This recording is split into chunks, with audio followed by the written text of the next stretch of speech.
All right, so good afternoon.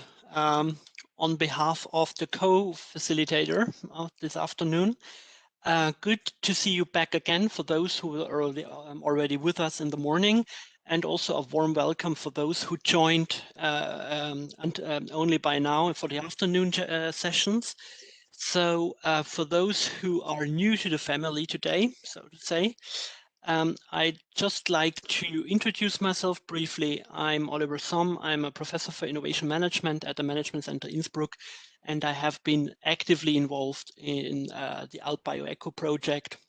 And it's my pleasure to guide you through the afternoon today. So first of all, for those who are fresh, so to say, who are joined for the first time today, make sure to use headphones.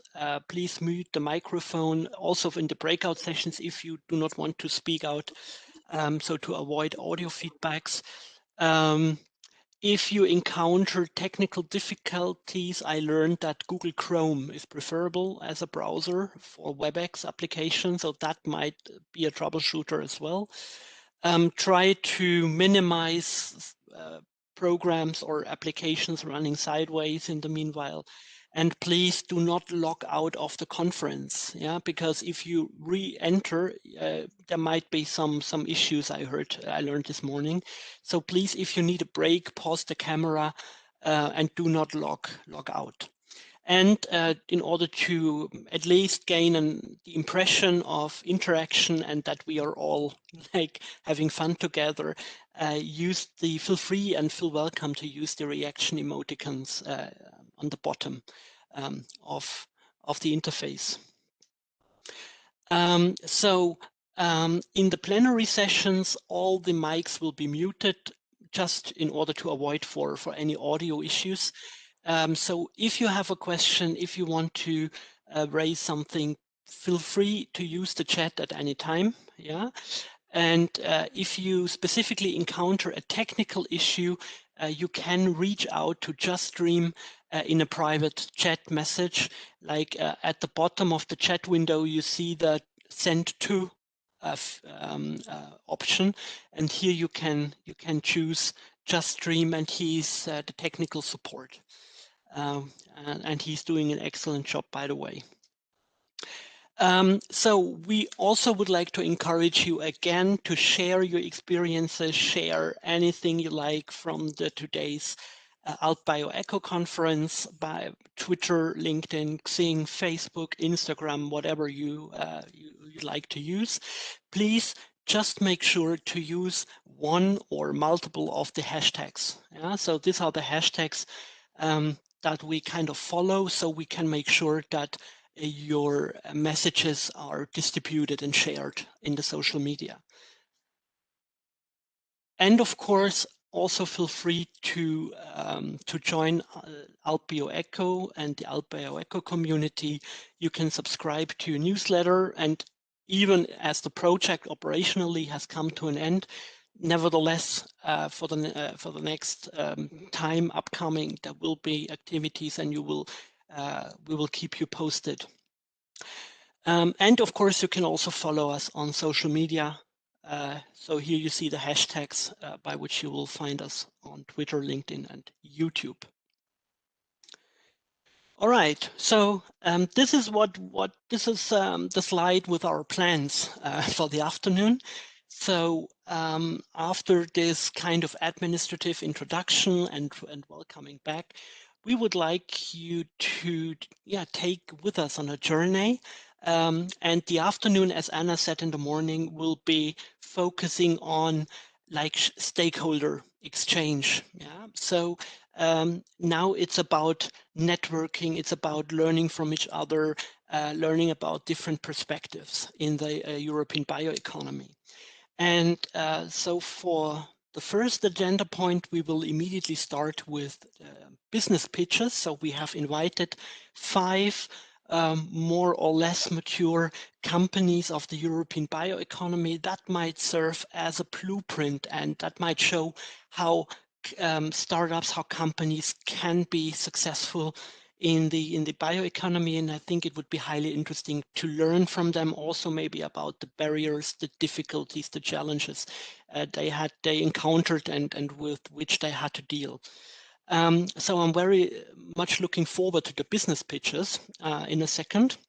After the business pitches, sorry, we will then have some project pitches. So in the morning, maybe you also have heard that there were under the link of the Alpine Space Interact. There are multiple research projects running or have been running, and today we invited 6 of them. 6 of them, and we invited them also to share some of their results, their research areas, and also maybe the lessons learned out of these projects. So that will be at 3 o'clock, and at approximately 3:30 we will then dive into the expert roundtables. And you see, we have prepared 6 parallel sessions, 6 breakout sessions for you. The first one dealing with regional experiences of regional walnut production and marketing in the southern Germany area, Lake Constance area, southern Swabian area. Then in the second room, I think also particularly interesting, we have an outlook on the next program period in the Interact Alpine Space 2021. So for all of you who are looking out for new funding opportunities or new consortium which you want to meet as a partner, that could be interesting. Room number 3, we will have different insights into alternative packaging based on apple pomace. Room number 4, we have a customer-to-customer concept pitch, or a roundtable, sorry, for a greener and brighter future. So will also be highly interesting, like not B2C or B2C, but customer-to-customer networks. So that connects a bit to the platform topic in the morning. And room number 5, there has been an interactive lab prepared, like a bit of how to ideate, be creative, and when it comes to eco-innovative business concepts. And I think there will be a little creativity session there, a little bit of interaction there. I think also something very interesting. And finally, in room number 6, there will be an interactive training on how to communicate bioeconomy and engaging stakeholders. So this is also a key challenge when it comes, like, not just doing something good or doing something sustainable, but also talking about it and convincing people. And I think this is also very important. Vesna, thanks for the hint. I'm as an economist, when I read C2C, it's automatically customer to customer, but in bioeconomy, it's cradle to cradle. Thanks, Vesna, for clarification. All right, and then at around 4:15, something like this, we will have a summary, a wrap-up in the plenary, and we will have the farewell and the closing of our today's conference. Good. So we still have a couple of minutes left before we start with the business pitches. I saw there was a question before the lunch break, which unfortunately got a bit lost because we were already in leaving. It has been brought up by Ulla, and the question is, it's a general question. Did any projects encounter any problems regarding legal issues when it comes to the valorization by products? Like, for instance, waste cannot be used for food production and things like this. So maybe this is a question to our experts in the project. What about legal issues when using waste or byproducts? Who wants to take this question?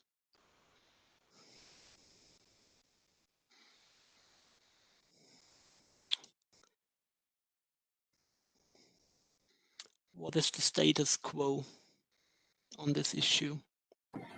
Okay, I will start. Is it okay? Thank you. Thank you, of course. Video too. Okay, thank you.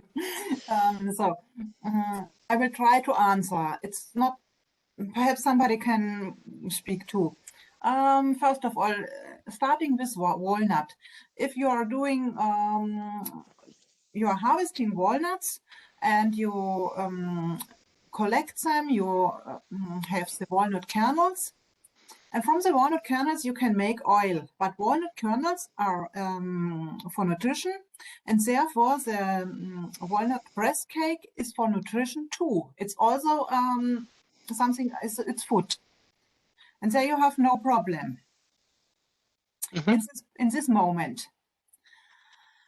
But sometimes the people are ongoing and using it for food and for pet nutrition. And then it's pet nutrition, and then you cannot keep it back. Then it's out of human nutrition. That's the barrier you have to look. Perhaps somebody else can know something about it.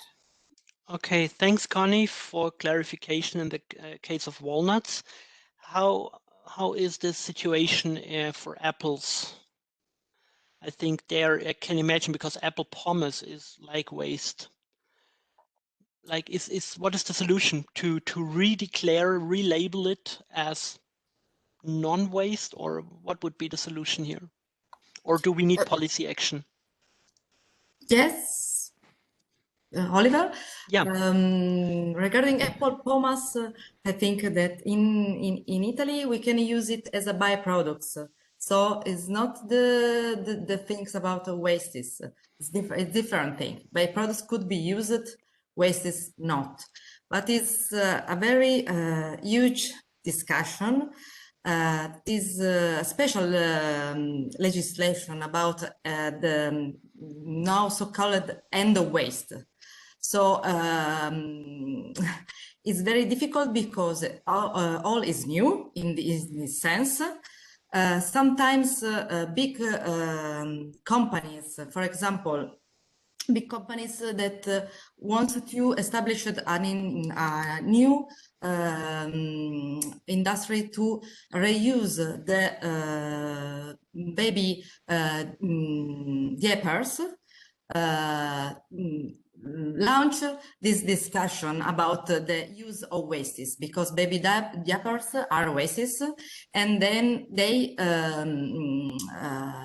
have a new process to transform it and to produce a new product. So in this case, in Italy, we started with the discussion about the legal framework on this, but it's very, very complicated, and we need to analyze every single value chain about this.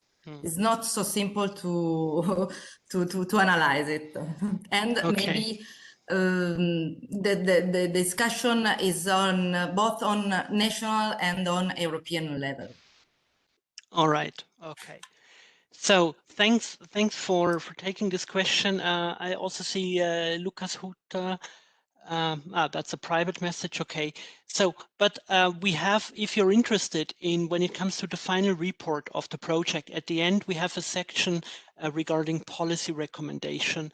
And I think some of the lessons learned are relevant also for policy intervention here, because we have directives on the European level, for instance, in the food industry, also packaging and waste and things like that, that need to be kind of a bit opened or modified in order to better exploit the potentials of bioeconomy. But so feel free to have a look in the final report as well. All right, so for reasons of time, Ulla, I hope that at least we had a little bit the chance to, thank you, I'm happy. Then I would like to hand over to the business pitches, and according to my list, we will start with the first company, Bonistra, from Istria, and we have Jana Bergant with us. I hope I pronounced the name correctly, and it's about herbal distillation. Jana, please, the floor is yours. Feel free to share your screen. Thank you very much. Oh, the button is not working for sharing my screen? I think it will be there in a Okay, now second. it's okay. Yeah. Yeah. Okay. I'm Jana Berganti, as you pronounce very well. So, okay. And here is my presentation. It's okay? Yeah. It's okay. Okay. I'm director of the company Bonistra. This is my company. And today I will present you the vision of a herbal distillation center in Istria, maybe more in Slovenian part for now. Okay. Let's go. Okay. Okay. Sorry. Bonistra is a story of cultivating and processing herbs indigenous to the Istrian area. The mission of Bonistra is, however, much larger, and it also supports the efforts to preserve the cultural heritage of indigenous herbs, incites interest in growing herbs naturally, and provides professional education in the process of steam distillation of herbs, especially for production of high-quality hydrolates and essential oils. Bonistra focuses especially on high recognition of hydrolates and their use in everyday life, as well as the responsible attitude to and use of essential oils by individuals. Following 5 years of professional activity, Bonistra recognizes a joint opportunity in connecting smaller producers, also distillers in the Istrian area. The idea is to offer high-quality hydrolates and essential oils of various smaller producers, but only those who cultivate indigenous herbs from Istria, under one umbrella of Bonistra name. The proposed project is far from the simple. However, trust, fairness, honesty are the basis that connect us and unite us. Uniform high standards lead us to maintain the quality of the end products and ensure the satisfaction of users. We want to transmit, spread, and actualize the story and philosophy of Bonistra. We are connected by enthusiasm, we are connected by knowledge, we are connected by experience, we are connected by herbs, and we are connected by space. The Istrian Peninsula is unique in its position in the Mediterranean. Herbs have traditionally been presented in Istria both in cuisine and therapeutically, especially in the form of teas and tinctures. In the last years, also in hydrolates and essential oils. The natural and landscaping heritage reflect in the terraces landscape and small hilly fields, and they are perfect for growing medicinal herbs. Surface running water and underground waters represent significant water resources. I need to mention here that the water is very important for high quality hydrolates. The distillation center is a project where the idea has matured, but requires the involvement of several partners to achieve its purpose. On the one hand, we are very familiar with the concepts from the practice of people bringing their olives to be pressed into oil. And the distillation center will function in a similar way, with stills and with different sizes and also different kinds of extractions. This distillation process will be performed under professional supervision, and an important part will be a convenient laboratory, which will mainly carry our research work. Both the growing of herbs and the handling of hydrolates and essential oils will be taught, so people will be more educated about this. This way, farmers will also be able to join the Bonistra project with their own products. The list of potential partners already exists. Let me mention local partners, the Agriculture Cooperative Agraria, here from Koper, University of Primorska with the program Mediterranean Agriculture, and Faculty of Pharmacy. Above all, new ideas are emerging by developing new innovative products from waste plant materials. Perhaps for those case for composting, or maybe for pellets for heating. or maybe for pesticides. However, products in this direction will require research to prove their effectiveness and use. So it is certainly a project that is very important, very interesting for gaining EU support as funds and mentoring. So you are more pleased and welcome to contact me if you are interested to involve my project. Okay, thanks, Jana, especially for the excellent timekeeping. Okay. Well done, Yeah. 5 minutes sharp. So Great. I would suggest that we first hear all of the 5 pitches to ensure that everybody has sufficient time to present.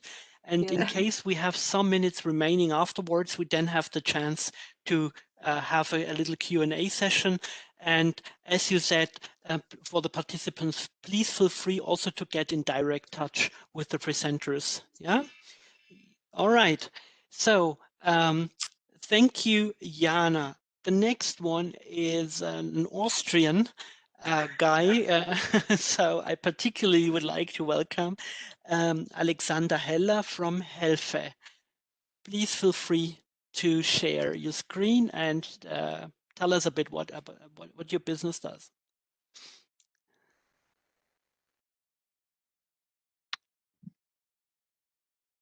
Okay, so you should see the screen now, and I hope you can hear me well. Okay, perfect. Yes. So I'm the CEO of Helfe. It's my family company that I took over 2 years ago, and my whole work till now has been mainly to rethink all of our processes, to move it more and more into a circular economy, which is also my topic now, including the 3 Rs. So before I start, I wanted to know from you if who of you knows already what the 3 Rs are. If you could please raise your hand in the chat.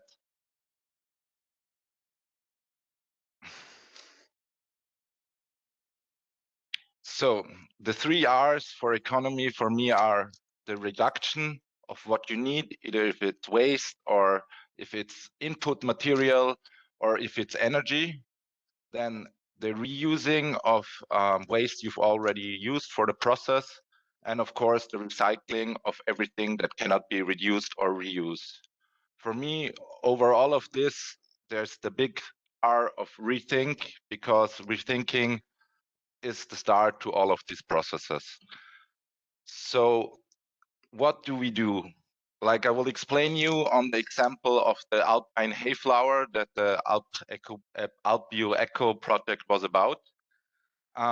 So we have local farmers in the mountains that have natural meadows, and from them directly to our company, they get delivered. And what we do is we make extract, and from this we make therapeutic baths or sauna oils, or also, for example, a very refreshing shower gel.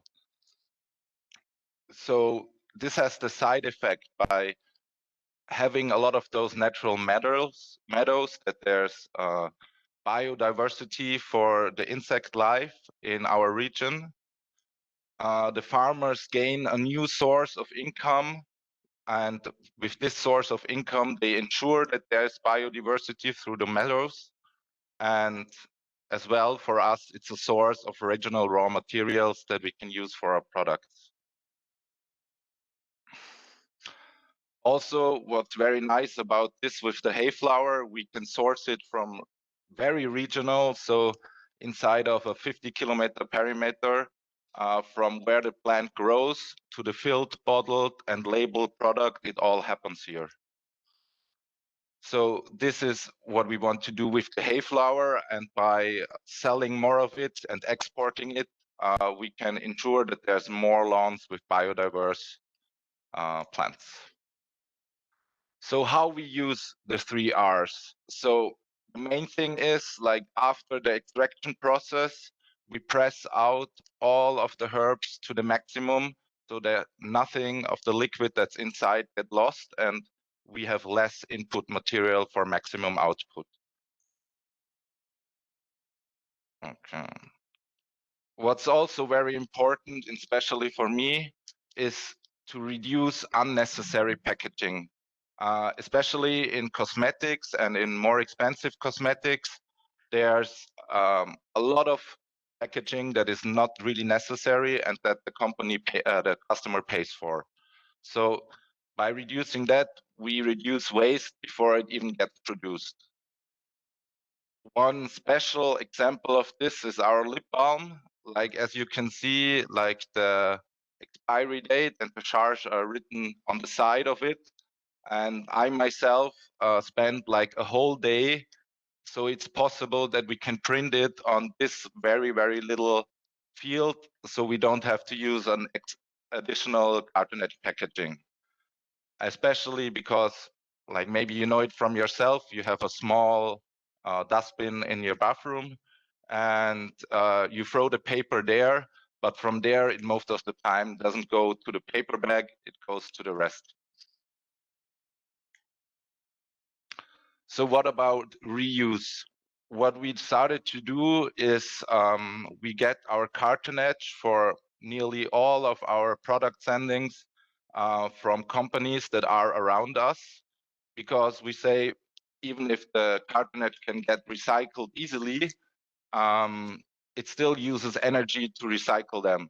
And besides that, there's maybe another company name on it, the cartonage is perfectly fine. Even if it isn't, we can still shred it to the pieces you can see on the right side.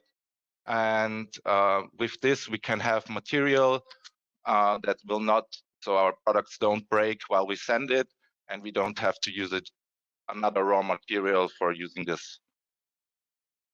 In the beginning, our customers were a bit mad with us that now there's like maybe an Amazon package or something from Bayer coming, because they didn't understand what our idea behind it was. And so we started to make a stamp on it that we reuse it for ecological reasons. And now they even ask for them and say, oh yeah, we can bring you our cartonage because we have them left over. And for them it's also a good process.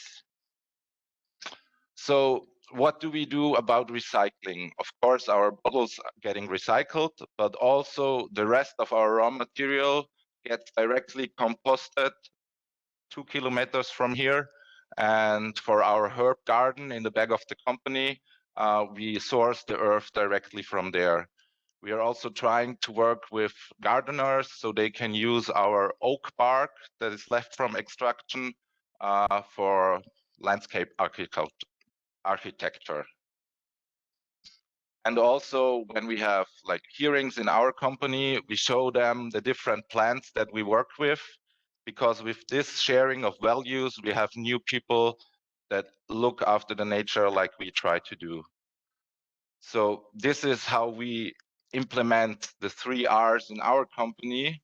And so as a last call to action, I would like to know if some of you might think that they can use them in their company or in their private life to reduce, recycle, or reuse something.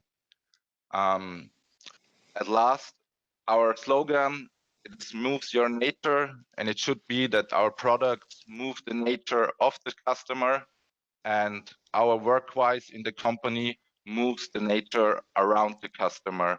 So this is our promise that we try to keep up in every possible way. Thanks. All right, thank you, Alexander. And also the invitation to the audience, like feel free to take up on his points, questions brought up at the end, and feel free to directly get in touch or maybe to address this in the Q&A afterwards. Excellent, thank you. Next one is Federica Calomagno from Roelmi HPC. Yes. Hello, good afternoon. I'll share my screen. So audio camera works well. Okay. Super. Okay, you should see this. So just put this here. Okay, so excellent. I will tell you something today about the sustainable innovative ingredients from food biomasses for the health and personal care market. It's a circular economy based project that we did here in Royal HPC. First, who we are. We are a company working in the cosmetic and nutraceutical market, a small medium company. Our company is really focusing innovation. We have a logo, we have a philosophy, which is the no impact in progress that you can see there with the blue drop, and all the pillars where we find out new idea for innovation. High quality ingredients, safety, circular economy, ethical supply chain, non-edible fraction, and renewable sources. We exist since 2017, but actually it was a merge of 4 different companies working in this field. So basically our experience dates back to 1946. And today we have 2 main technologies, the green chemistry and the biofermentation. Just a comment on our business model and our driving milestones, the sustainability, innovation, and also, of course, economic advantage. We start as a model, we start from agriculture, we go to the main production chain, which is some partner of ours. Sometimes we really work together with partners. From this main production chain, which can be food or industrial, there are a lot of byproducts which are still rich in high added value product ingredients. So is there where we work to take out ingredients for the health and personal care market. Otherwise, these byproducts will undergo the secondary production chain, end of life, and maybe go back to the agriculture. So our role is really to get inside the circular model and take out the high added value byproducts. Today I will give you some words about a new project of ours that we have won just last year. It was a finance project from Lombardy region and Union Camere, really targeting innovation and production of new ingredients. First, the 3 main points of this bio-beauty project. Starting from the valorization of the natural byproducts coming from food industry, as I told you before, agriculture, food as a main production chain, and then high added value byproducts. The use of proprietary probiotic strains for fermentation. We have our own probiotic strains that we have selected and purified and industrialized. So today we are able to ferment them, and we want to use byproducts to be fermented to get at the end innovative ingredients for the health and personal care market. Of course, not just having the ingredients, but having all the dossier of safety, efficacy, and also the study of the LCA. Just in a few words, what's the project BioBeauty working on? Mainly on byproducts of food biomasses coming from this area, so the Lombardy region area. We start from rice starch, for example, or tomato peels and seeds. And we have a lot of agriculture sites here in our place, or also grape pomace. So these 3 are the main important raw material and biomasses that we found out in this project. All of them goes to the fermentation done with the probiotics. Within the BioBeauty project, we have been able to build up a new fermentation lab, which is really intended for doing all this kind of research using our own probiotics on biomasses. And the ways of producing new ingredients are mainly 3. First of all, probiotic growth. So we can use the biomasses as sugars or raw material to implement the probiotic growth of our own strains or new strains that we are going to separe, to isolate. We can also use the biomasses, the fermented biomasses. So it means using our probiotics to release some interesting ingredients, for example, for the food application or nutraceutical application from the biomasses, which are not waste yet, but are still byproducts, so we can use them in nutraceutical. and also for postbiotics production. It means using the biomasses to be fermented by the probiotics and produce and release in the fermentation process some postbiotics, some metabolites. All those three are projects which are undergoing today, so we are really taking a look on the research phase of this project. We will have high added value active ingredients, which can be used, as I told you, for health and personal care, so both for nutraceutical and cosmetic. Of course, the last part of the project will be on the safety and efficacy test, and also very important, the LCA of the whole production chain. So I will leave you just saying that we are looking for new raw materials. So if anyone is interested in giving us some raw material, it will be really interesting to make some partnership on that. Thank you, and I leave you my link and the emails. Okay, Federica, thank you very much. Also, excellent timekeeping. Very interesting company, and I'm sure hopefully there will be participants who have ideas for new raw materials that you might use. Okay, that brings us to the next business pitch by Vortex, also from Italy, Lorenzo Pico. And again, it's about circular, functional, and innovative cosmetics. So, hello to everyone.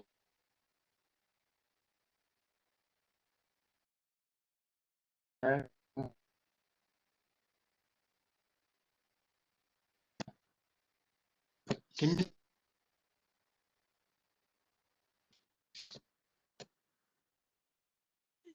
Not yet. It's building up, I guess.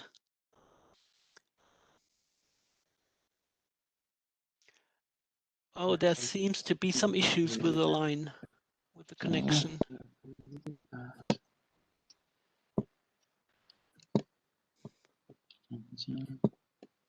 Be presenting. Now, can you see it? Yeah, yeah, Okay. that looks good. Lorenzo? Oh, yeah. Yeah? Yeah, no problem. Sorry. Okay. I fixed it. Okay, so stage is yours. Hello to everyone. My name is Lorenzo Pico, and I'm a young entrepreneur based in Torino, in the north of Italy. The startup is Vortex, and it's about circular.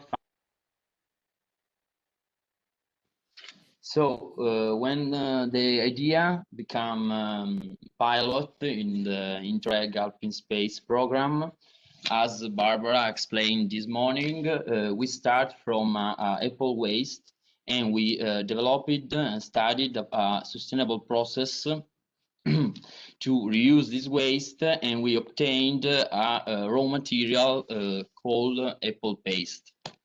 Then the question was how we can implement this raw material. We made a trial in different sectors like pastry, bakery, baby fooding, or functional ingredient in energy bar or spreadable cream. But at the end, we made the choice to improve this raw material in the cosmetics sector. This choice was because in the cosmetics sector there is a profitable market, and also because at the beginning of this project we have already received interest from big company in this sector.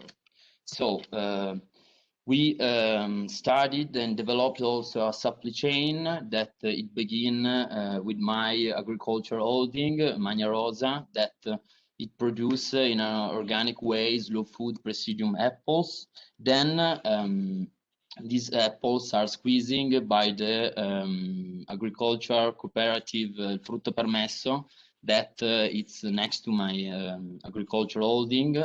And the apple waste, the apple leftover process that the startup Vortex study, reuse this waste and make this raw material that then this raw material is transformed in cosmetics by the Dottoressa Rinaldi, and these cosmetics are selling online and offline by the cosmetic brand Ant, who the owner is the startup.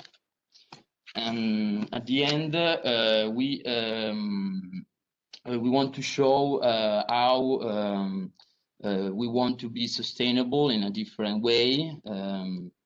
First of all the actors in the supply chain are using renewable energies.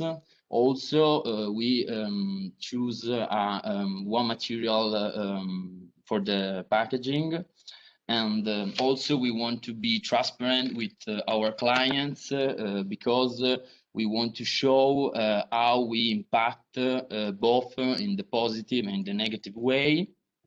And in the end, we want to educate the customers to a more sustainable choice. In the end, I want to say thank you for the attention. A special thank you is for the Environment Park and the who were the partner in this project. I have to say thanks to Barbara Lalicata and Sonia Barani, because without their help, we will not able to develop this entrepreneurial idea. So thank you. Yeah, Lorenzo, thank you very much.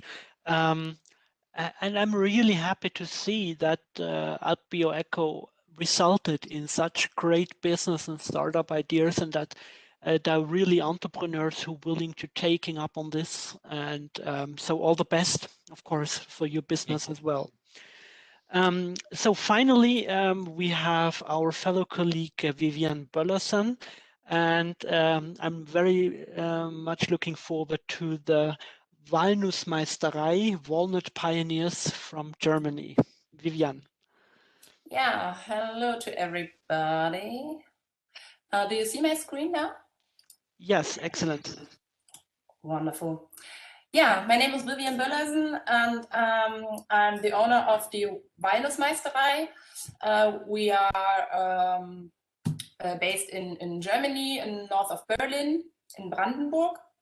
And yeah, we are doing a lot about walnuts, so it's processing, consulting, and tree nursery and farming, of course, because yeah, I was educated in organic farming and wrote my master thesis about how to grow walnuts in Germany, because the point was that yeah, we just import walnuts from California but don't grow it by ourselves. And yeah, after my studies, I began to plant yeah, a walnut plantation. It's now almost 6 years old. It's also in Brandenburg, and we have 4.5 hectares of walnut trees in very lot of different varieties. Because I want to find out which varieties were very fit into Brandenburg and which you can grow in bigger scale here in our climate yeah, surrounding. So that was a start, but since then it developed that way that we also buy walnuts from other walnut farmers of Germany, and also from private persons who have walnut trees and have just too much nuts. So we thought, okay, we can do something with it and use it, and yeah, have now more steps from the value chain of walnuts in our company.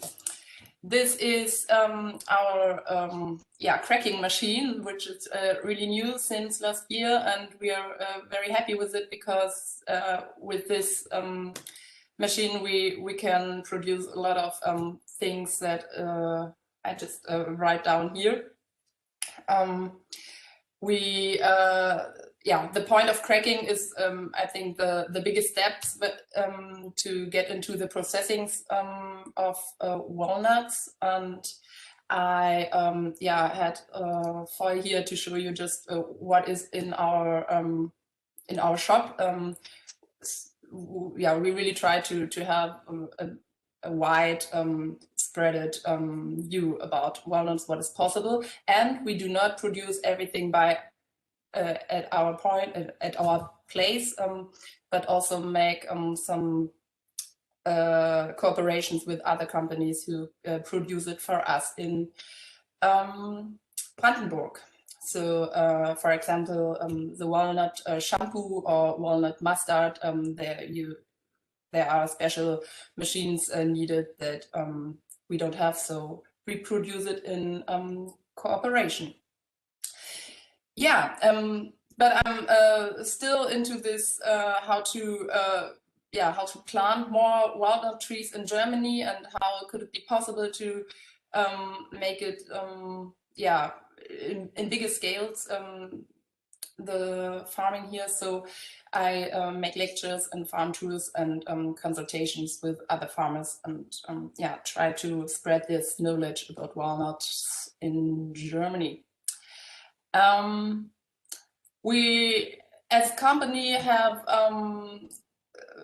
also chosen that we have a tree nursery, because that is very important for farmers to have the access to walnut trees in different varieties, to find the correct variety for their soil and for their base.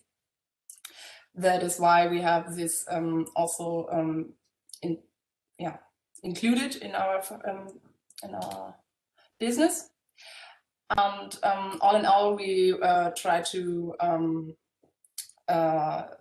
focus on our human and natural resources. So we are ecological and regenerative farming. We are focused on the varieties with a view on the science. We are interested in this research and development. We want this local economic empowerment and CO2 reservoir in walnut trees. We have short transportation so far, and try to keep this exchange of knowledge high. We also have reuses of packaging material and less and decomposable packaging waste. So I think we just started to make this theme of walnuts, to think it new, and this is how far we came to this point.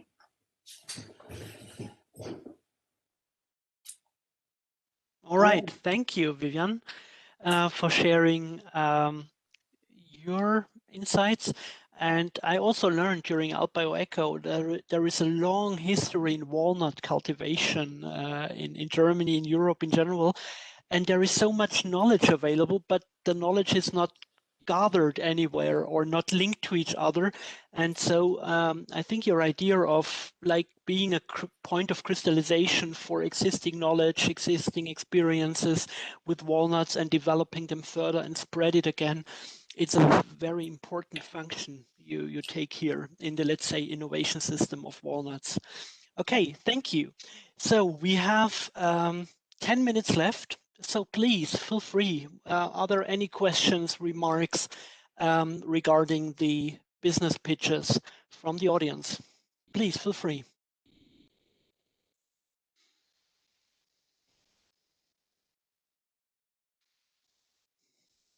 I've got one question for Federica. Lorenzo here. So do you use the gases released by the probiotics bacteria as an energy source, for example, to run your machines? No. Did you consider that? Yeah, actually, it's an interesting idea. No, we didn't consider that. So today we are mainly on the, let's say, metabolites which are produced by the fermentation. But yeah, it could be interesting. Actually, today we are more focused on probiotics, which are isolated from human. So we have lactobacilli and bifidobacteria. So they are more, let's say, for example, short fatty acid producing bacteria more than gases or so on. But still, fermentation open a lot of doors and possibilities. So yeah, why not? Okay, thank you. Any other questions? I've got one more to the other Lorenzo. So are the possible uses of apple waste just as filling material, or does it act as main material in special products as well? You're talking specifically about cosmetics or all the other All the other, like in bread, do you mix it up with the normal ingredients, or so is it just part of about 10% or 20%, or does products exist where it is the main ingredient, you know? Yeah, first of all, sorry, I didn't introduce myself before. I work with Lorenzo at the startup. Now, coming back to the question, the raw material wasn't used as a main raw material. For example, in the bread, it was used part, and it was a substitute of the sugar.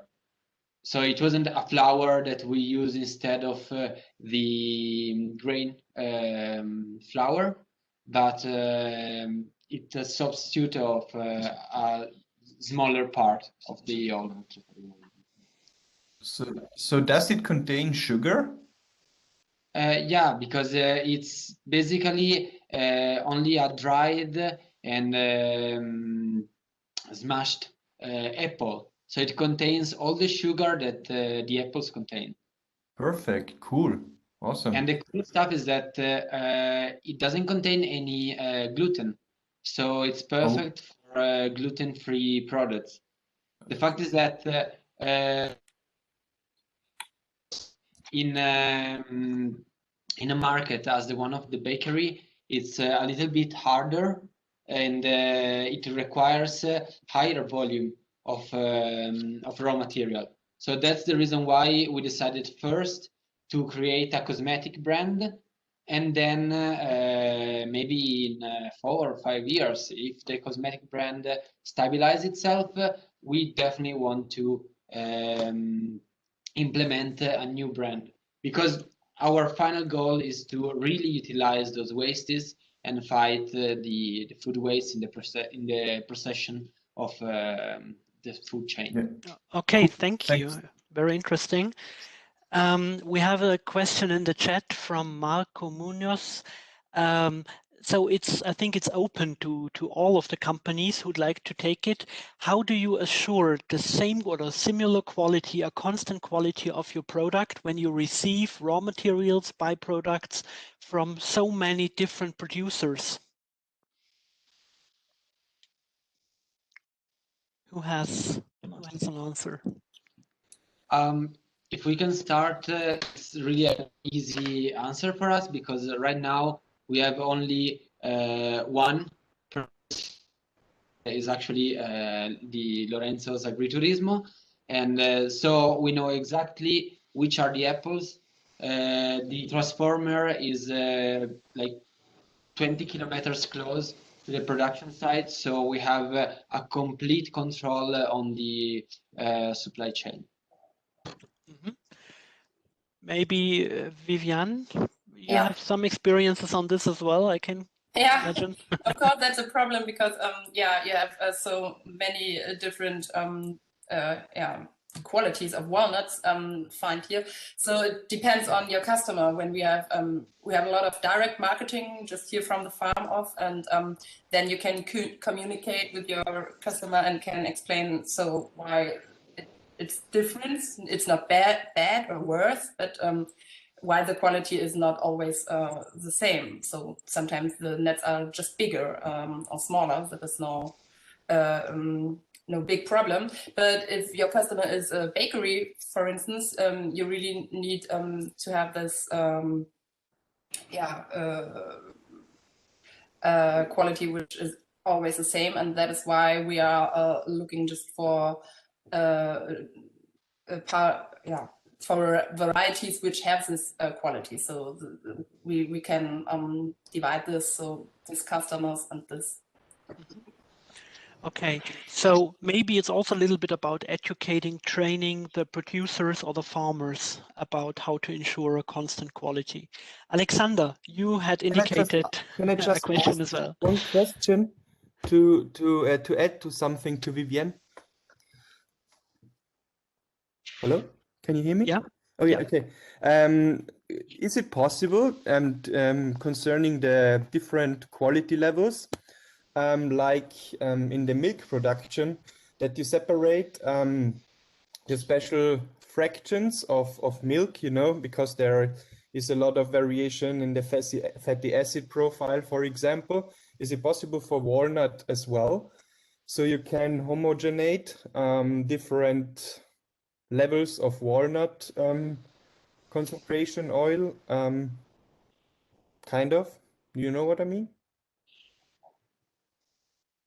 Did you Yes, consider that? yeah, I think for oil production it would be possible just if a minimum quality standard is set it, so it should be possible to mix it in oil, for instance. But if you have the kernels, if you have a product where you can see the difference, this is a little difficult, you know, because the kernels are more brighter or darker or smaller, and this, yeah. Okay, thanks. Okay. For reasons of time, we have to watch a little bit the clock. So please feel free to directly get in touch with the companies you're interested in. Maybe a final question from my side, if I'm allowed, because I see students in our university are increasingly fascinated by or attracted to bioeconomy and sustainability. Like, what, to all of you, what would be a recommendation for young startup, young entrepreneurs in the field of bioeconomy? What would you tell them? What should they do? What is most important?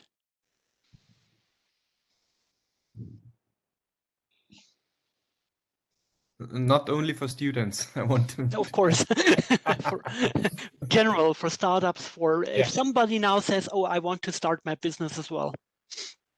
If you want, I can start answering. I think there are a lot of answers that can be given to this question, but I think it's really important, and I also think that universities keep on working on this point. The eco-design of business model and the eco-design of new ingredients is essential. So we really have to work starting from the planning of partnership, planning of, if you want, with an open innovation view. So it's important not to work alone, but to really build on the paper first, and then on the day-by-day reality, partnership together with someone which has the raw material, the technology, and so on. So for sure, it's important to start from the beginning to think in a circular economy model style, if you want, so a eco-design style, and from there, then I think you can build a lot. Thank you. That's music to my ears. Anyone who wants to add? In that regard? Yeah. Yes. So you approached, you did now this approach, right? You did a market research and yeah, developed the business models. Do you have such a guideline, or will you make a guideline, generate a guideline, how you perform those steps during the 3-year project now? Is that possible to add a guideline to the homepage? That would be very interesting, you know, for young entrepreneurs, for students who want to start making the world a better place. How to start to perform a market research, how you approached it, you know?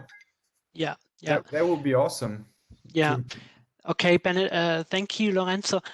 So in the deliverables coming out of AlpBioEco, you find these kind of information, but probably not in a kind of a handbook or a bioeconomy playbook. Yeah. So unfortunately, we already consumed all the funding money. So So it will. All right. That's definitely an idea to work on, and so maybe we have the chance to find some additional funding in order to come up with such a holistic guide in terms of starting a business in the Alpine bioeconomy market. So I take it with me. Definitely would be something to maybe to where we can integrate our existing findings in such a condensed way. All right. 3 o'clock, even 2 minutes past 3. So thanks for to all of the business representatives for your highly interesting inputs. All the best for you, for your business. Keep it coming. Looking very much forward to see you grow and being successful in the future.